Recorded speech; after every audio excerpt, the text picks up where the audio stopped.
Okay guys, today we're talking about one of the most important parts of fishing, and that is line.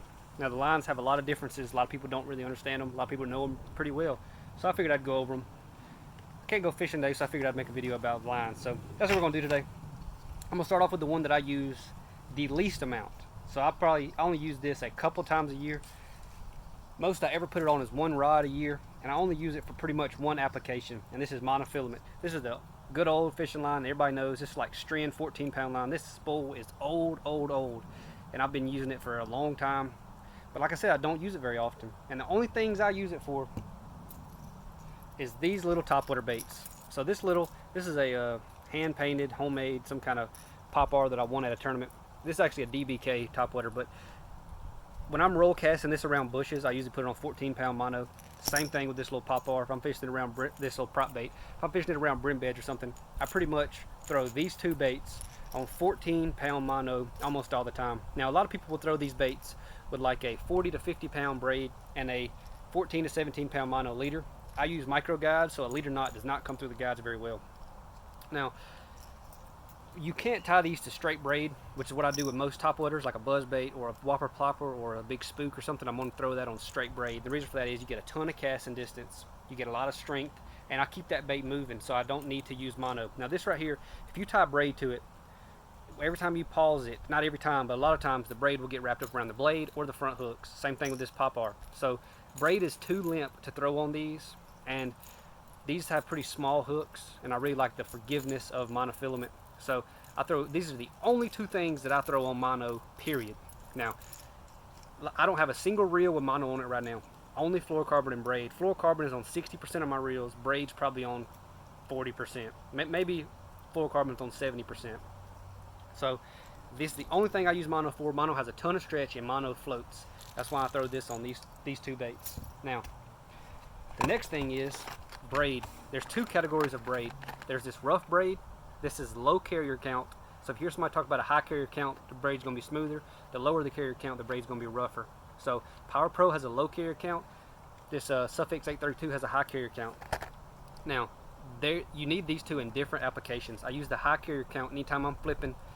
If I'm flipping grass or punching, this braid right here will make like a sawing noise in the grass. You'll actually hear it, up and down in the grass. Or even in hydrilla, which is pretty soft, reeds, any of that stuff, you'll really hear the braid sawing. So I don't use this kind of braid. I always use this kind for punching, and I use this kind for a lot of different applications, but I throw 65-pound on frogs and punching.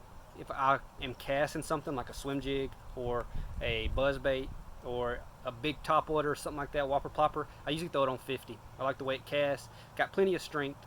If you're not hitting the bottom, braid is very strong. Braid's not very good again on rocks or anything like that. Now this kind of braid, the low carrier count, I always use for casting swim jigs, like soft plastic swim baits in grass. Anything I'm casting in grass, I always use low carrier count for, because the low carrier count is really going to cut the grass better.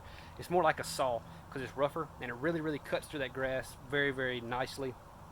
The smoother braid will do it as well, but just not as good as a smaller diameter rough braid. It really cuts well through the grass. So basically, these have absolutely no stretch.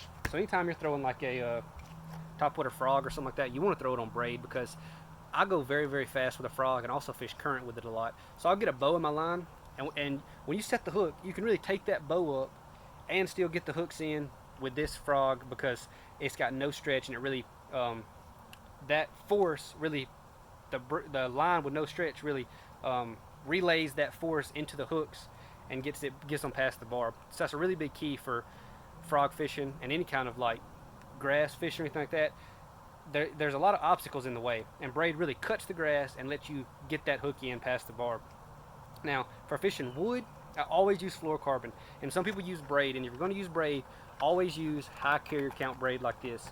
This type of braid, being rough, is really going to, if you set the hook hard on something like a log jam. Now if you're fishing bushes or something like flipping them on Kentucky Lake, the branches are so small, like my pinky, that when you set the hook, a lot of times it'll just, your line will just come out of the bush, or else it's easy to get a fish out or break the limb or whatever just on the hook set. Now if you're fishing like a big log jam, a low carrier count braid will cut into the wet log, will cut and make a canal, and then your bait will get pinched up in that thing, and it's going to make you get hung more often than fluorocarbon. Fluorocarbon will really roll over the top of the wood, and fluorocarbon is pretty abrasion resistant. So it's easier to get fish out of cover sometimes with fluorocarbon than braid. Now, if you're going to flip braid, you want to use a high carry count braid for flipping wood, because it's going to dig less, it's smoother, and it still will dig more than fluorocarbon, but it's not nearly as bad as low carry count braid. So punching, always use high carry count braid. Casting, you can get away with low carry count braid. And anytime you're flipping or anything, use this kind of right here. Now, I'll show you a hook. Like, I throw a jig. This is a swim jig. I throw this on braid a lot, and you can see the hook on this thing. It's a big, stout hook. And I'll show you the difference in my fluorocarbon jig. It's got this almost the same hook design, but it's a lot smaller. It's a lot lighter wire. And this jig, I always throw on like 15 to 20 pound fluorocarbon. This is a braided hook right here. This hook will hold up to the braid, and you're not going to bend it out. You're not going to lose fish on it. So always match the right size hook to the amount of the strength of the line you're fishing. Now, fluorocarbon really goes into two categories as well. We know there's fluorocarbon that's $10 a spool, or like 11 or 12, and there's fluorocarbon that's pretty much $35 for one spool of a reel. So basically, the differences are, in my opinion, I can tell a difference in the stretch on expensive fluorocarbon and cheap fluorocarbon. This is going to feel more like mono. At least in my opinion, this feels more like mono. It has less stretch, it's more invisible, and it's more sensitive than mono. So to me, it's all around better than mono for anything except for topwaters.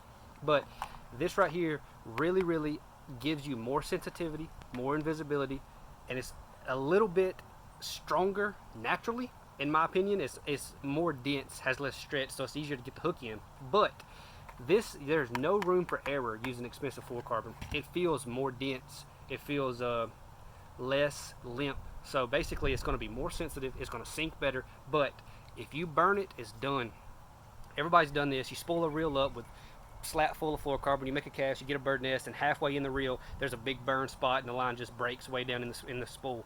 So this is going to be more forgiving. The cheaper fluorocarbon is more forgiving in that aspect because it's less dense. This is more brittle, but the density of the line makes it more sensitive, but it makes it more apt to burn in half. So basically, you're going to give up knot strength the higher in fluorocarbon you go, but you're going to gain sensitivity, you're going to gain invisibility. So I would always use more expensive fluorocarbon because nobody plans on bird nesting, but if it happens, you want this in your corner. Now, this is going to be a lot better to learn with. I feel like it's more castable. It feels more pliable. It's going to be easier, more forgiving if you bird nest, like I said.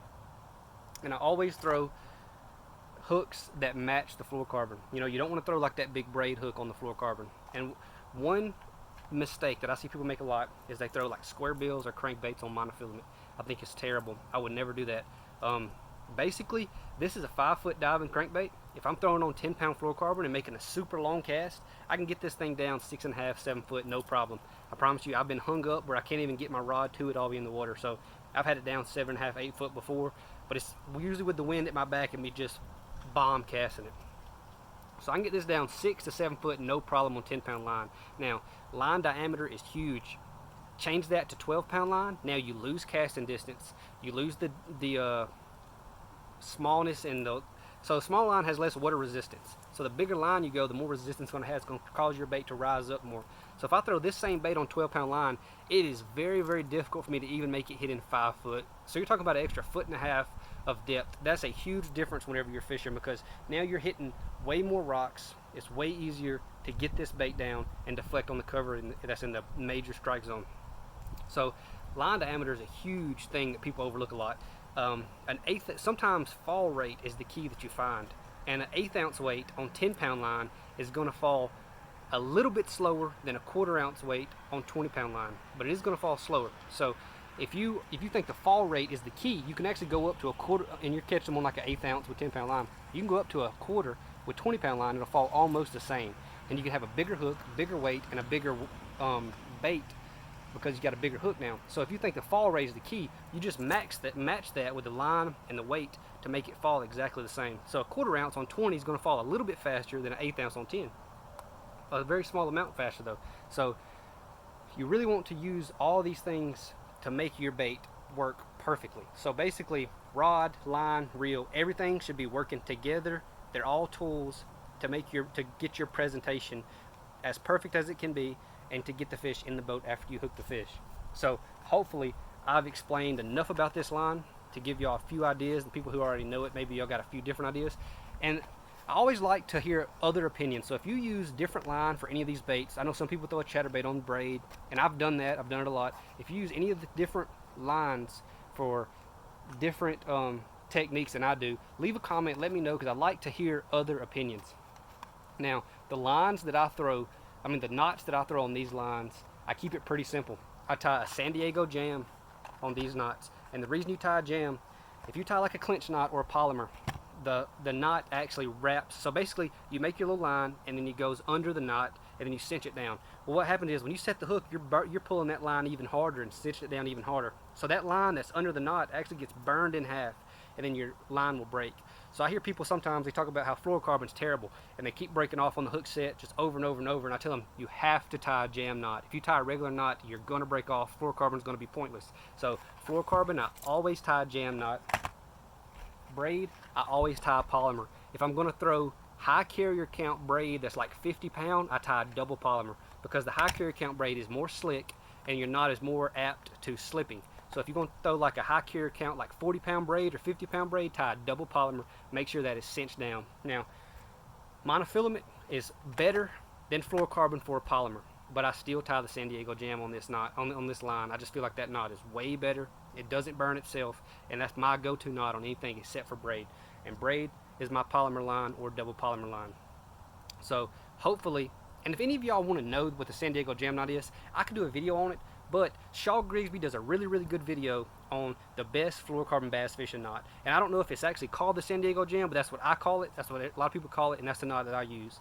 So I appreciate y'all tuning in. Hope I covered everything. As always, leave a like, leave me them comments. I want y'all to disagree with me. Tell me what y'all do differently, and I'll try those things out. Hit that sub button also. I really appreciate it, guys. We're almost to 500. We're trying to get to 1,000 pretty quick, and I appreciate y'all subbing. Appreciate y'all tuning in. Thank y'all very much. See y'all.